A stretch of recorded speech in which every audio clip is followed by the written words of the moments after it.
Muy buenos días, estamos ya en el número 70. Estamos aquí tratando de entender a las otras Guadalajaras para entender la nueva Guadalajara. En esta ocasión vamos a ver un tema muy especial que es nosotros los malditos de Oblatos. Tratar de entender esa otra Guadalajara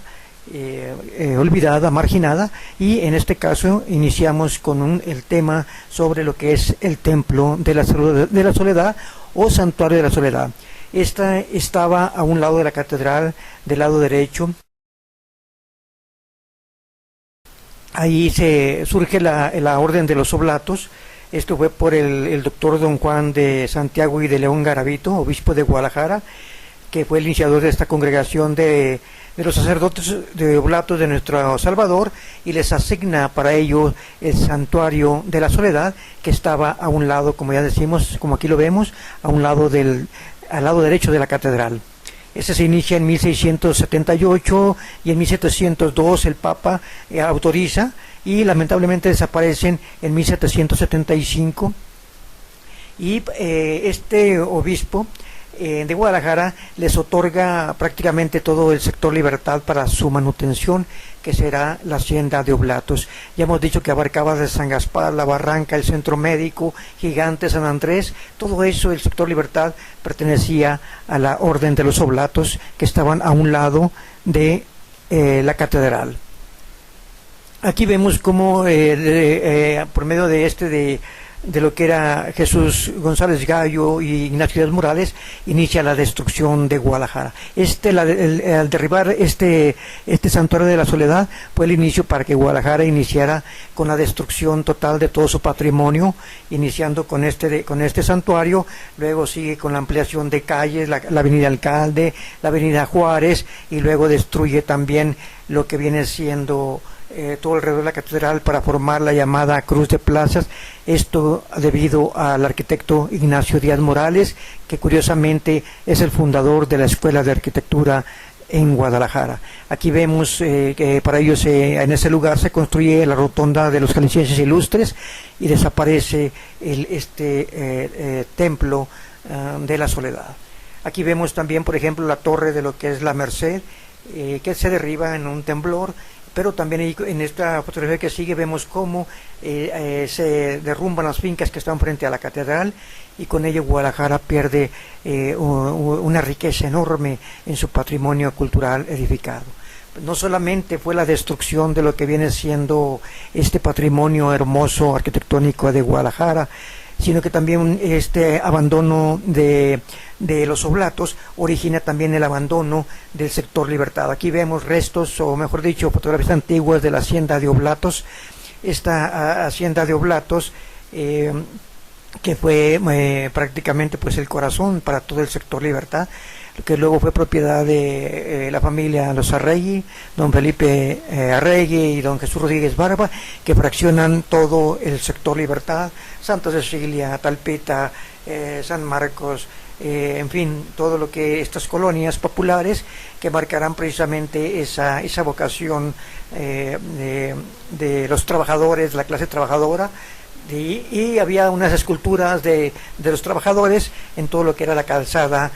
del obrero, haciendo alusión precisamente a un sector obrero trabajador. Aquí vemos lo que era la capilla, o lo que queda de aquella capilla de la hacienda de Oblatos, que debió haber sido esa extensión de los monjes de Oblatos, de los religiosos de Oblatos, debió haber sido pues una zona de una gran vocación monasterial, mística. Y pues vemos cómo por distintos factores esto se va abandonando, y pues no solamente no quedan estas capillas, sino que ya como vimos en el tema anterior, el surgimiento de la luz del mundo al oriente de Guadalajara. Por un lado tendríamos los benditos, los blancos del poniente, con sus santuarios, colegios, universidades atendidas por religiosos, y por otra tendremos a los venenos, a los malditos, a los olvidados de todo lo que es el oriente de Guadalajara. Aquí vemos entonces pues lo que queda de aquella hacienda, que era todo lo que abarcaba el sector Libertad. Tenía además esta hacienda de Oblatos un interesante molino, un poco más arriba, en balcones arriba, era una presa lo que alimentaba este molino, y en donde se sembraba en hacienda trigo, y lo que es balcones de Oblatos se sembraba caña. Entonces aquí vemos pues cómo prácticamente se abandona, se destruye aquel gran proyecto de lo que pudo haber sido una congregación como los Oblatos, se destruye, y varios factores hacen que esto se desfigure, y que teniendo una vocación, una misión para lo místico, para lo santo, pues termina siendo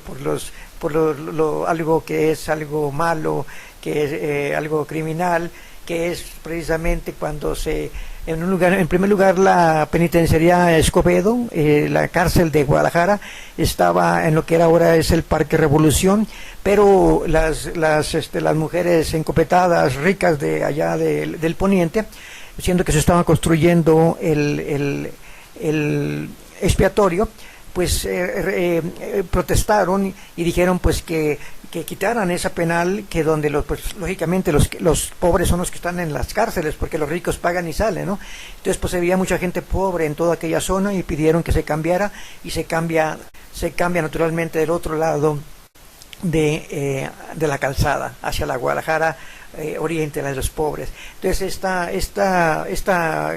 penal de Oblatos pues se va volviendo propiamente una identidad del oriente, particularmente pues de Oblatos, y se llama la penal de Oblatos, que luego con el surgimiento de la guerrilla urbana, que es un tema muy extenso, pero vamos a tratar de resumirlo, de sintetizarlo un poco. En el barrio de San Andrés, que eran los barrios tradicionales, pertenecientes desde luego al Reino de Tonalá, allí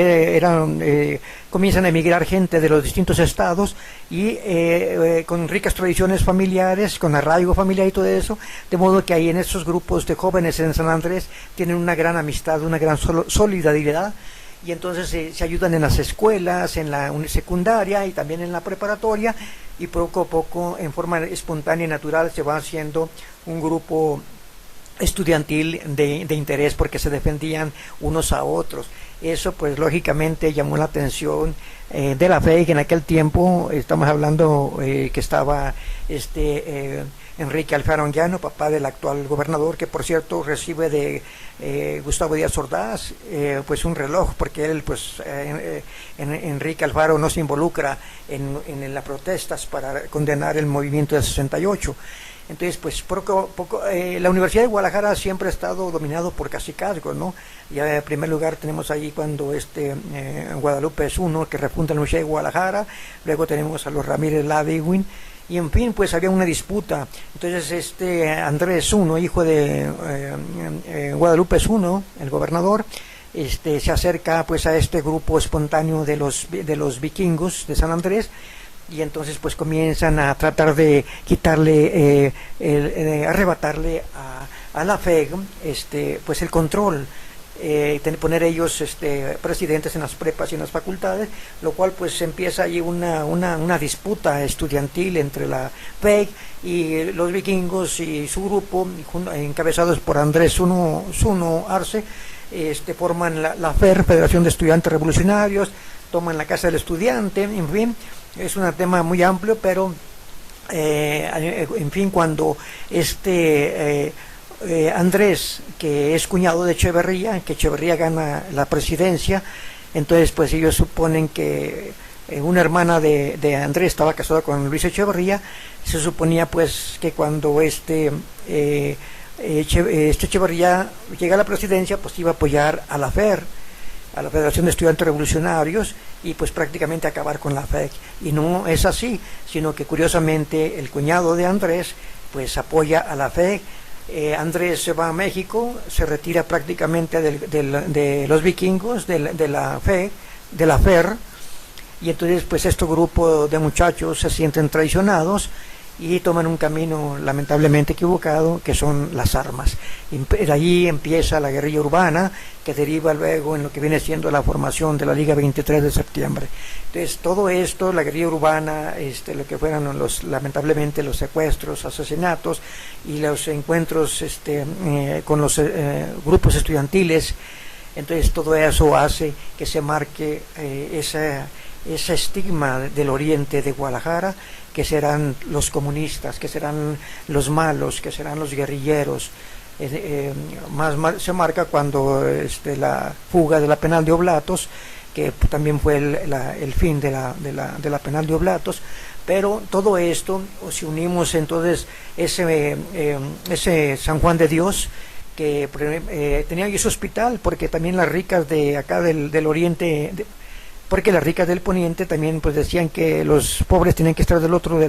la calzada, ahí en San Juan de Dios, ahí había un hospital y pues ahí tenían que ser atendidos, porque luego pues con sus enfermedades iban a infectar, a contaminar a los del poniente de Guadalajara, los ricos que tenían pues médicos particulares, hospitales, o se iban a México a curarse. Entonces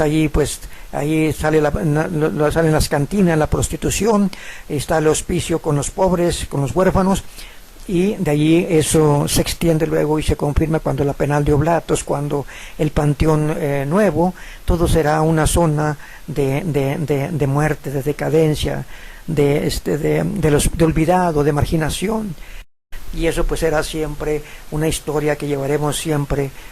a cuestas, como un estigma que nos marcará como los malditos de Oblatos. Entonces, gracias al Señor de la historia, tenemos que transformar, tenemos que modificar esta historia. Entonces, aquellos santuarios de la soledad, aquellos monjes de Oblatos, se ven desde nuestro punto de vista con el santuario, con el monasterio grandioso de Dios en la barranca de Oblatos. No olvidemos que de la barranca de Huentitán y de Oblatos daba una cantera roja, Oblatos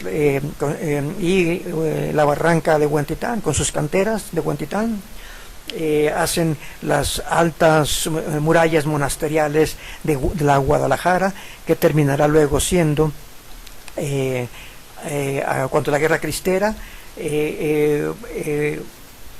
surgirán luego un poquito después la Universidad Autónoma de Guadalajara. El tema es muy extenso, tratamos de resumirlo lo más que podamos, pero eso es de alguna forma como teníamos una vocación para lo místico, para el monasterio, para la santidad, y terminamos pues siendo los malos, los venenos, los alacranes, los guerrilleros de Oblatos. Pues muchas gracias por su atención.